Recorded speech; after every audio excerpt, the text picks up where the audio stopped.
안녕하십니까. 유방외과 전문의 이양민입니다. 오늘은 임신과 유방암에 대해서 조금 말씀을 드릴까 해요.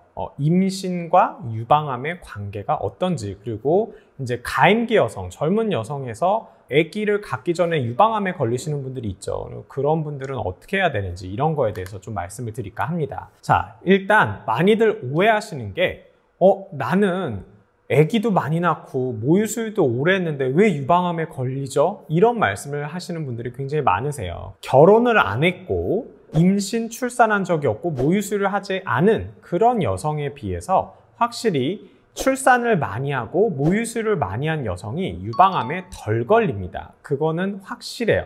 하지만 그 효과가 아주 높지는 않아요.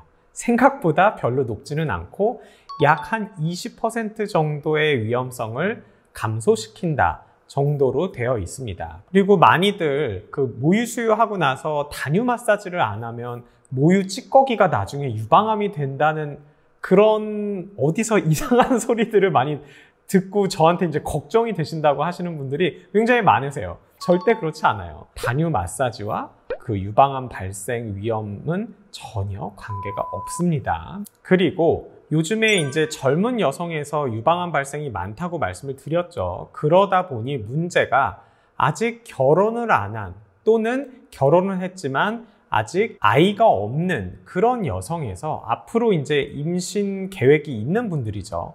이런 분들에서 과연 유방암이 걸렸을 때 유방암 치료 후 항호르몬 치료, 타목시펜이죠. 이 타목시펜을 먹는 거에 대한 문제가 또 저한테 이제 상담들을 많이 했었어요. 이게 왜 문제가 되냐면 타목시펜을 먹는 중간에 임신을 하시게 되면 기형 발생률이 굉장히 높아요. 그래서 타목시펜을 먹는 중간에는 임신을 하셔서는 안 되고요. 그리고 임신을 하려면 타목시펜을 끊고 최소한 6개월 정도는 지난 다음에 임신을 하도록 권고를 하고 있습니다. 문제는 아주 젊은, 예를 들어서 뭐 20대 때 유방암에 걸렸다. 그러면 치료하고 타목시펜을 5년 먹어도 아직 뭐 30대 초반 정도밖에 안 될 거예요. 임신하는데 크게 문제가 안 되는데 20대 때 유방암은 별로 없죠. 대부분 30대, 그것도 30대 한 중반 정도에서부터 많이 올라가기 시작을 합니다. 근데 요즘에 우리나라 여성분들의 결혼 나이는 30대 초반보다도 더 늦어지고 있어요. 이거는 OECD 국가 중에 굉장히 고령의 거의 탑 클래스 안에 들 정도로 결혼 그 나이가 굉장히 높습니다. 그러다 보니까 출산을 안 한 30대 중반 정도의 가임기 여성에서 유방암이 발생했을 때 이 타목시펜을 먹느냐 안 먹느냐가 굉장히 곤란한 문제가 되는 거예요. 나는 나중에 임신을 해야 되겠는데 타목시펜을 먹기 시작하면은 최소한 몇 년 동안 먹어야 되고, 그럼 중간에 끊더라도 이게 6개월의 휴식기가 필요하고, 그렇게 되면 금방 40이 돼버리고 그러면 임신 가능성이 굉장히 떨어지죠. 그래서 사실 많이들 타목시펜을 중단하시는 분들도 있습니다. 그러면 이제 그게 문제가 돼요. 내가 타목시펜을 5년 동안 안 먹고 중단을 하면 효과가 떨어지고 그럼 나중에 유방암 재발이 올라가지 않겠습니까?